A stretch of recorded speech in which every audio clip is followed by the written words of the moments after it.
जिंदा को भी लाशों में ले गए। अब मैंने खुद अपनी आंखों से उनका भेजा देखा, दीवार पे लगा हुआ और उनकी लाश नीचे पड़ी हुई थी। जो घटना मुरादाबाद में हुई है उसने हमारे देश को चोट लगाई है। हर ईद जो है वो बरोज वो 13 अगस्त की याद दिलाती है। इसका अंदाजा सिर्फ हमें है, हमारी वालिदा को।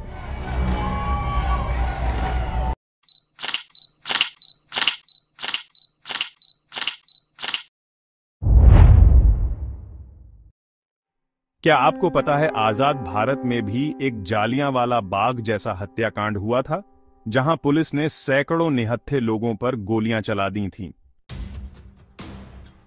13 अगस्त 1980 का दिन मुरादाबाद के इतिहास में एक काले अध्याय के रूप में दर्ज है। ईद की नमाज के लिए इस शहर के ईदगाह में करीब 50,000 लोग एकत्रित हुए थे। इस मौके पर उत्सव और शांति का माहौल होना चाहिए था, लेकिन वह दिन खून, भय और चीखों से भर गया। कहते हैं कि माहौल पहले से ही तनावपूर्ण था। जैसे ही नमाज शुरू हुई, एक सुअर ईदगाह में घुस आया, जिसने वहां मौजूद लोगों को उकसाने का काम किया। अब सुअर घुसा या घुसाया गया, ये आज तक संदेहास्पद है। नमाजियों ने पुलिस से इसे हटाने की अपील की, लेकिन पुलिस मूक दर्शक बनी रही। इसी क्रम में पुलिस की लोगों से बहस हो गई। पुलिस के असहयोगात्मक रवैये से नाराज लोगों ने उनका विरोध किया, तो पुलिस कार्रवाई पर उतर आई, जिससे नाराज कुछ लोगों ने पत्थरबाजी कर दी। स्थिति उस वक्त और बिगड़ गई जब पुलिस ने बिना किसी चेतावनी के भीड़ पर गोलीबारी शुरू कर दी। प्रत्यक्षदर्शियों के अनुसार पुलिस अफसरों ने फायरिंग रोकने की कोई कोशिश नहीं की। इस फायरिंग में कई मासूम लोगों की जान चली गई। यह एकतरफा हमला कई प्रत्यक्षदर्शियों की नजर में जलियांवाला बाग से भी क्रूर था। एक गवाह के मुताबिक पुलिस ने निहत्थे लोगों को निशाना बनाया। इसके बाद हिंसक घटनाओं की एक श्रृंखला शुरू हुई, जो धार्मिक प्रकृति की हो गई और आगजनी, लूटपाट और हत्याओं का कारण बनी।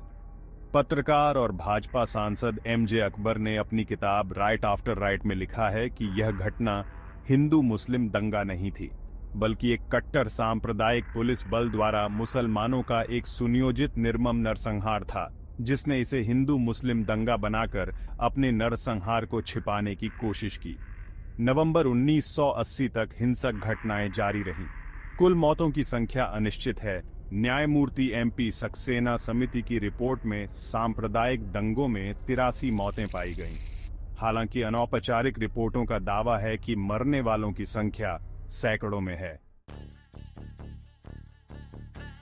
घटना के बाद मुरादाबाद के मुस्लिम मोहल्लों में पीएसी की टीमें भेजी गईं।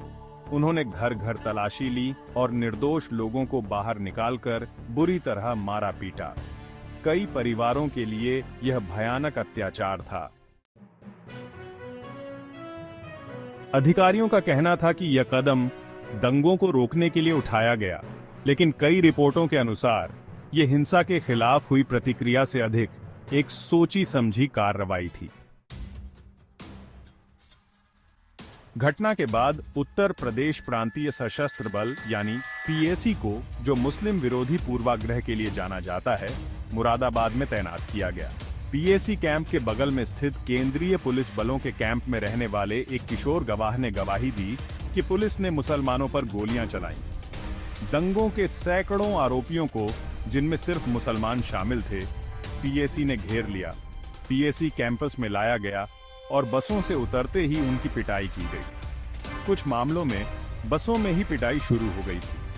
उन्हें इतनी बुरी तरह पीटा गया कि उनमें से ज्यादातर बसों से कुछ मीटर दूर चलने पर ही खून से लथपथ हो गए। पीएसी कैंप में कई लोग बेहोश हो गए और कई की मौत भी हो सकती थी। सच्चाई जानने का तब कोई तरीका नहीं था और अब भी कोई तरीका नहीं है। 3 महीने तक लगातार कर्फ्यू के दौरान मुरादाबाद में करीब 2500 लोगों की मौत हो गई। सरकारी आंकड़ों में सिर्फ 400 लोगों की मौत दर्ज है, लेकिन कई लोग लापता भी हो गए। पुलिस या पीएसी के पास लापता लोगों का कोई रिकॉर्ड नहीं है। उस घातक दिन को 40 वर्ष पूरे होने को है।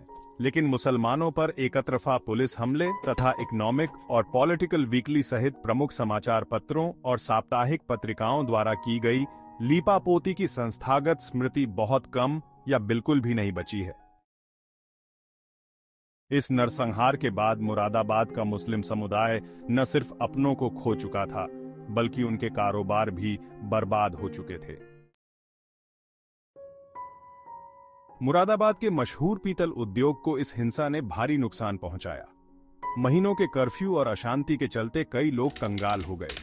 सरकार की किसी भी मदद के बिना पूरा समुदाय एक लंबे संघर्ष में धकेल दिया गया।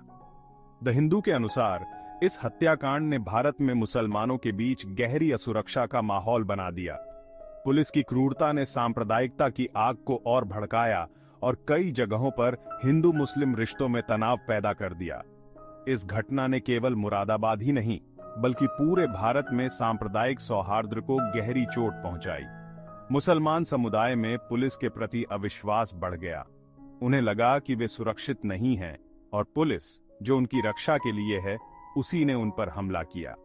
43 साल बाद 2023 में जब इस नरसंहार से संबंधित रिपोर्ट जारी की गई, तो भाजपा और आरएसएस समेत अन्य को आरोप मुक्त कर दिया गया। पीएसी के लोगों पर भी कोई उल्लेखनीय कार्रवाई नहीं हो सकी। कुल मिलाकर इस भयानक घटना के पीड़ितों को इंसाफ देने की बजाय लीपापोती कर दी गई।